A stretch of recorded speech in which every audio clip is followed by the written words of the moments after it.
नमस्कार दोस्तों, आज हम पढ़ेंगे इलेक्ट्रिकल सेकेंड ईयर और फाइनल ईयर की ड्राइंग।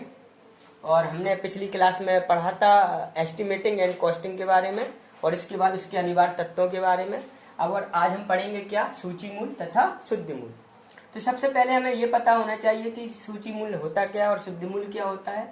तो सूची मूल्य को हम इंग्लिश में लिस्ट प्राइस कहते हैं और शुद्ध मूल्य को हम नेट प्राइस कहते हैं। अब सूची मूल्य का मतलब क्या है, पहले इसको मेरी बात समझो। सूची मूल्य जैसे किसी भी कंपनी में कोई वस्तु का निर्माण होता है, मान लो कंपनी के अंदर या फैक्ट्री के अंदर कोई वस्तु 10 रुपए की बनी, तो वो मूल्य उसका सूची मूल्य है, क्योंकि उस समय उसमें अभी कोई भी टैक्स नहीं जोड़ा गया है, ना ही उसमें उत्पादन कर जोड़ा गया, ना ही उसमें बिक्री कर जोड़ा गया, ना ही उसमें चुंगी कर जोड़ा गया। यानी कि वह मूल्य, यानी कि सभी कर, उत्पादन कर, बिक्री कर, चुंगी कर, ये टैक्स नहीं जुड़े होंगे, तब हम उस मूल्य को, उस वस्तु के मूल्य को क्या बोलेंगे, सूची मूल्य कहेंगे।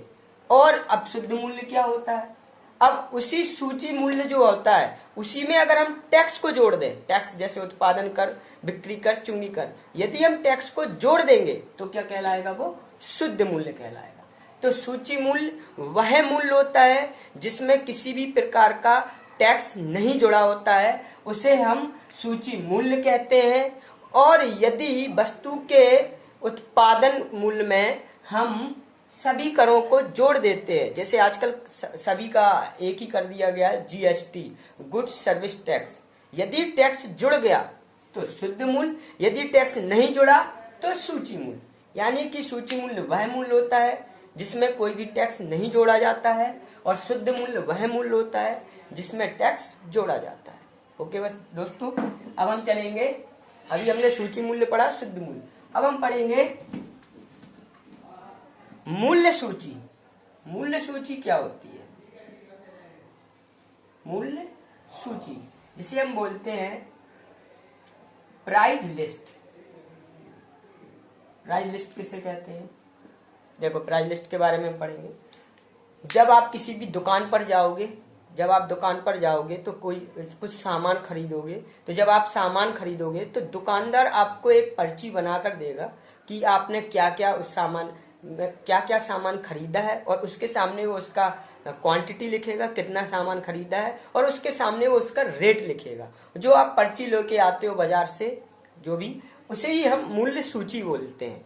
तो यहाँ पर हम मूल्य सूची के लिए करते क्या है, देखो मूल्य सूची बनाते कैसे हैं। जैसे सबसे पहले मैं लिखूंगा सीरियल नंबर, क्रम संख्या, फिर लिखूंगा मैं name of material, name of material with specification, with specification मतलब क्या होता है, सीरियल नंबर का मीन्स क्रम संख्या। इसके बाद यहाँ पर क्या होगा, name of material with specification, यानी कि विवरण सहित पदार्थ का नाम। इसके बाद यहाँ पर आता है क्वांटिटी, क्वांटिटी आपने वो वस्तु कितनी खरीदी है। इसके बाद यूनिट, यूनिट, और यूनिट के बाद आपका लिखा जाएगा रेट, और रेट के बाद लिखा जाएगा आपकी कॉस्ट। ठीक, तो ये हमारी बन गई क्या, मूल्य सूची। सपोज आपने कुछ सामान खरीदे, जैसे मैं बाजार गया, मैंने 2 स्विच खरीदे, तो पहले नंबर पे मैं लिखूंगा 5 एम्पियर 250 वोल्ट 50 हर्ट्ज स्विच। जैसे मैंने 5 एम्पियर के 2 स्विच खरीदे, तो मैंने कितने खरीदे, 2, तो मैं यहाँ पे 2 क्वांटिटी में 2, और यूनिट में जो चीज गिन सकते हैं उसको हम नंबर बोलते हैं, नंबर को हम गिन सकते हैं, तो क्वांटिटी में n, यूनिट में n लिखेंगे क्योंकि हम उसको गिन सकते हैं। अगर कोई चीज तोलने वाली है तो किलोग्राम में केजी उसकी यूनिट लिख देंगे, अगर कोई चीज नापने वाली है तो उसकी यूनिट हम m लिखेंगे मीटर में। ठीक, क्वांटिटी। अगर मान लो मुझे पता है कि मैंने स्विच लिया है 10 रुपए का एक है, तो एक का रेट लिखेंगे, रेट में हम हमेशा एक का लिखेंगे। अब कितने खरीदे आपने, 2, तो 10 दूनी 20, तो एक कॉस्ट हो गया 20 रुपए। इसी प्रकार हम टेबल बना लेते हैं, यहाँ पर जितनी भी कॉस्ट होगी सभी कॉस्टों को जोड़ देंगे, वो आपकी क्या बन जाएगी, मूल्य सूची तैयार हो जाएगी। तो मूल्य सूची में हम कैसे तैयार करते हैं, serial number, name of material with specification, quantity कितनी मात्रा में लिए आपने, यूनिट उसका क्या मात्रक होगा, रेट कितने रुपए की वो वस्तु है पर, और कॉस्ट कितना उसका टोटल कॉस्ट होगा। ये सब, ये से हम कहते हैं मूल्य सूची। इसके बाद आपके अब चलेंगे हम नया टॉपिक, और अब हम चलने जा रहे हैं इलेक्ट्रिक सब स्टेशन, विद्युत उपकेंद्र।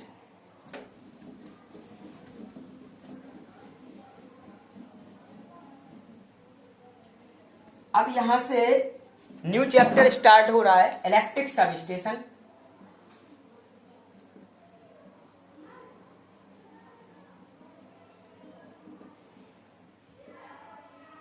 विद्युत उपकेंद्र। तो सबसे पहले हमें पता होना चाहिए कि विद्युत उपकेंद्र होता क्या है। भाई इलेक्ट्रिक सब स्टेशन के बारे में पढ़ रहे हैं, ये मैंने लास्ट का टॉपिक उठाया क्योंकि इम्पोर्टेंट है, क्योंकि सेकेंड ईयर में कम से कम 10 नंबर का आता है और फाइनल ईयर में इलेक्ट्रिक सब स्टेशन से क्वेश्चन 20 का या 30 का मिलता है। ठीक, और सेकेंड ईयर इलेक्ट्रिकल ड्राइंग में तो आपका ये क्वेश्चन 10 नंबर का आने ही आना है, निश्चित है। तो इंपॉर्टेंट टॉपिक है। तो इलेक्ट्रिक सब स्टेशन, सबसे पहले जो विद्युत उपकेंद्र होते हैं, जो हमारे पास में जो केंद्र बने होते हैं, उन्हें इलेक्ट्रिक सब स्टेशन किसे कहते हैं। सबसे पहले ये जानकारी होनी चाहिए कि विद्युत उपकेंद्र कहते किसे हैं। तो देखो, एक इलेक्ट्रिक सब स्टेशन, विद्युत उपकेंद्र एक ऐसा स्थान होता है जहां से हम ऊर्जा का रूपांतरण करते हैं, एनर्जी को ट्रांसफॉर्मेशन करते हैं, कंट्रोलिंग करते हैं, इसके बाद उसका मेंटेनेंस करते हैं, इसके बाद कन्वर्टिंग करते हैं, जैसे एसी को डीसी में कन्वर्ट करना, इन्वर्टिंग करते हैं डीसी को एसी में कन्वर्ट करना, है ना। फ्रीक्वेंसी चेंज करते हैं, आवृत्ति को चेंज करना है, या लाइट को स्विच करते हैं। स्विच कहां से करते हैं हम? लाइट सब स्टेशन से तो ही करते हैं, या तो ऑन करेंगे या ऑफ करेंगे, है। पावर फैक्टर को सुधारते हैं, इंप्रूवमेंट करते हैं, शक्ति गुणक को बढ़ाते हैं। तो ये सभी चीजें हम कहां से कर सकते हैं? एक स्थान चाहिए, एक सब स्टेशन चाहिए, वहीं से हम से सब चीजें कर सकते हैं। तो इलेक्ट्रिक सब स्टेशन वह एक ऐसा स्थान होता है जहां से हम ऊर्जा का रूपांतरण करते हैं, वोल्टेज का स्टेप अप स्टेप डाउन कर सकते हैं, वोल्टेज का, और कंट्रोलिंग कर सकते हैं, उसका मेंटेनेंस कर सकते हैं। इसके बाद हम लाइटिंग को स्विच ऑफ कर सकते हैं, आवृत्ति को चेंज कर सकते हैं, पावर फैक्टर को इम्प्रूवमेंट कर सकते हैं। तो ये सभी चीजें जहां से हम करते हैं वो स्थान इलेक्ट्रिक सब स्टेशन कहलाता है। तो ये परिभाषा हो गई इलेक्ट्रिक सब स्टेशन की। अब हम अगला टॉपिक पढ़ेंगे। ये तो क्या था, क्या इसे कहते क्या है, विद्युत उपकेंद्र की डेफिनेशन थी। अब विद्युत उपकेंद्र में लगता क्या क्या है, उसके क्या क्या पार्ट्स होते हैं, तो हम एक एक करके पार्ट्स पढ़ेंगे कि विद्युत, ये क्वेश्चन आता है कि विद्युत उपकेंद्र में उपयोग में होने वाले सभी भागों का वर्णन कीजिए। तो विद्युत उपकेंद्र में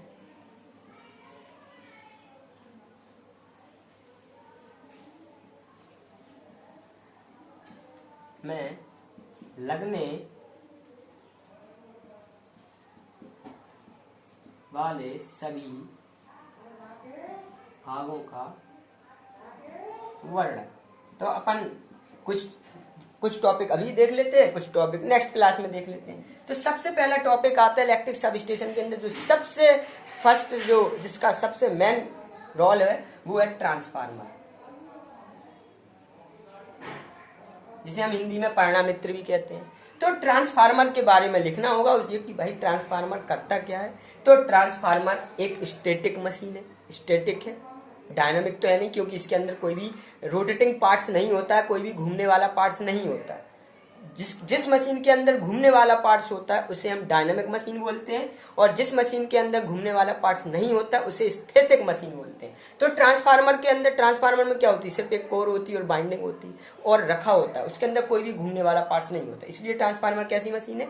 स्टैटिक मशीन है। तो ट्रांसफार्मर एक स्टैटिक मशीन है जो हाई वोल्टेज को लो वोल्टेज में या लो वोल्टेज को हाई वोल्टेज में परिवर्तित करता है, लेकिन फ्रिक्वेंसी परिवर्तित नहीं होती।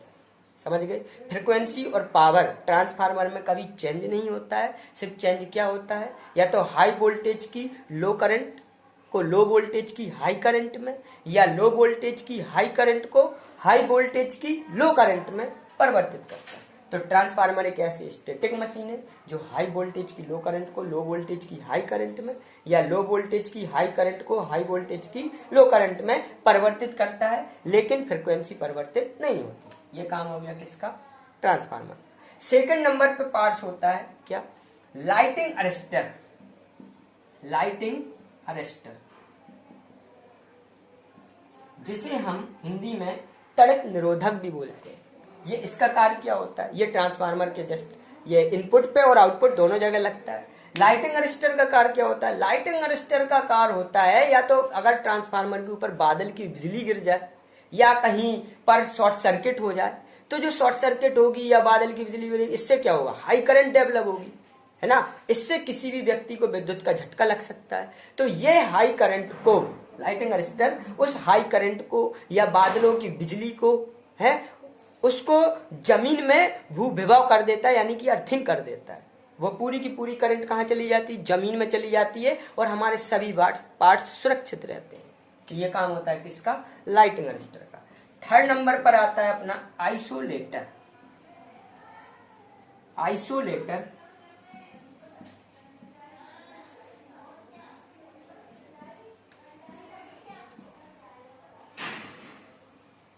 तो आइसोलेटर क्या होता है भाई, आइसोलेटर एक स्विच ही होता है, हस्तचालित एक स्विच होता है। आइसोलेटर क्या है, एक स्विच है। जैसे जो अपने घरों में जो स्विच छोटे लगे रहते हैं वो स्विच यूज होते, देखो स्विच के पहले प्रकार समझ लो, थोड़ा सा 5 मिनट का है। देखो जो 0 से लेके 25 वोल्ट तक के लिए जो स्विच यूज करते हैं उन्हें अपन क्या बोलते हैं, कुंजी। 25 वोल्ट से 250 वोल्ट के लिए जो यूज करते हैं उन्हें स्विच। 250 वोल्ट से 33 किलो वोल्ट तक जो यूज करते हैं उसे आइसोलेटर। और 33 किलो वोल्ट से ज्यादा पे जो यूज करते हैं वैद्युत सर्किट को तोड़ने के और जोड़ने के लिए उसे एक सर्किट ब्रेकर कहते हैं। तो क्या लगता होता है आइसोलेटर। आइसोलेटर एक हस्तचालित स्विच है, एक मैनुअल ऑपरेटेड स्विच है। जो हस्तचालित स्विच होगा उसे अपन मैनुअल ऑपरेटेड स्विच बोलते हैं। तो आइसोलेटर एक मैनुअल ऑपरेटेड स्विच है जो वैद्युत परपथ को जोड़ने और तोड़ने अर्थात वैद्युत परपथ को ऑन और ऑफ करने के काम आता है। अब इसको कौन सी कंडीशन में यूज करते हैं, तो आइसोलेटर को नो लोड की कंडीशन में प्रयोग किया जाता है, क्योंकि इसमें आर्क बुझाने की व्यवस्था नहीं होती।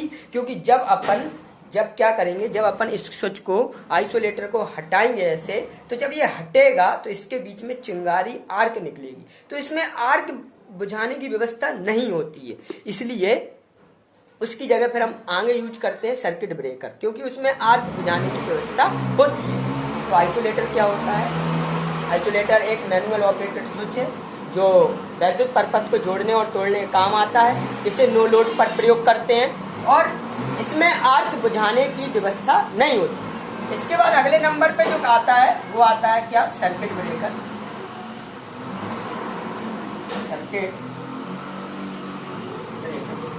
अब ये सर्किट ब्रेकर क्या होता है, तो सर्किट ब्रेकर का काम हम जान लें।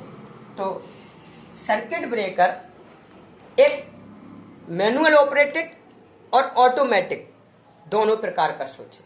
सर्किट ब्रेकर एक मैनुअल ऑपरेटेड और ऑटोमेटिक दोनों प्रकार का स्विच है। यदि वैद्युत परपथ को जोड़ने और तोड़ने के काम आता है, ठीक, बट इसमें आर्क बुझाने की व्यवस्था होती है और इसमें आर्क बुझाने की व्यवस्था होती है। इसे नो लोड और ऑन लोड दोनों कंडीशन में प्रयोग कर सकते हैं। तो ये हो गया अपना सर्किट ब्रेकर, ठीक। इसके बाद हम अगला देखते हैं क्या, मेजरमेंट उपकरण जो होते हैं। मेजरमेंट उपकरण, मेजरमेंट इंस्ट्रूमेंट। मेजरमेंट इंस्ट्रूमेंट में अपने दो चीजें आ जाती हैं, जैसे एक हम यूज करते हैं सीटी और दूसरा यूज करते हैं हम पीटी। अब सीटी पीटी क्या है, सीटी को कहते हैं करंट ट्रांसफार्मर। सीटी को क्या कहते हैं, करंट ट्रांसफार्मर, ठीक। करंट, सीटी का पूरा नाम करंट ट्रांसफार्मर होता है। यह मुख्य वैद्युत परपथ में हाई करंट को मापने में प्रयोग किया जाता है। हाई करंट को मापने में प्रयोग किया जाता है और करंट ट्रांसफार्मर को मुख्य वैद्युत परपथ के सीरीज में जोड़ा जाता है, क्योंकि करंट जो फ्लो होती है वो एक तार से दूसरे तार की तरफ फ्लो होती है, तो सीरीज में तो जोड़ेंगे इसे। और जो इतना समझ में आ गया, तो करंट ट्रांसफार्मर, सीटी का फुल फॉर्म करंट ट्रांसफार्मर होता है और इसे मुख्य वैद्युत परपथ में कैसे जोड़ा जाता है, सीरीज में जोड़ा जाता है और इसका प्रयोग हाई करंट को मापने में प्रयोग किया जाता है। क्लियर। इसके बाद आता है पीटी। तो पीटी का पूरा नाम पोटेंशियल ट्रांसफार्मर होता है, पोटेंशियल ट्रांसफार्मर होता है। यह मुख्य वैद्युत परपथ में पैरेलल में जोड़ा जाता है दो तारों के बीच में, तब क्योंकि दो तारों के बीच में जोड़ूंगा जब मैं इस पीटी को, तभी तो ये वोल्टेज का मेजरमेंट करेगा, क्योंकि वोल्टेज दो तारों के बीच में स्थित होता है। ठीक, तो पीटी पोटेंशियल ट्रांसफार्मर, विभव ट्रांसफार्मर। तो विभव ट्रांसफार्मर वह ट्रांसफार्मर होता है जो मुख्य वैद्युत परपथ में हाई वोल्टेज के मापने में प्रयोग किया जाता है।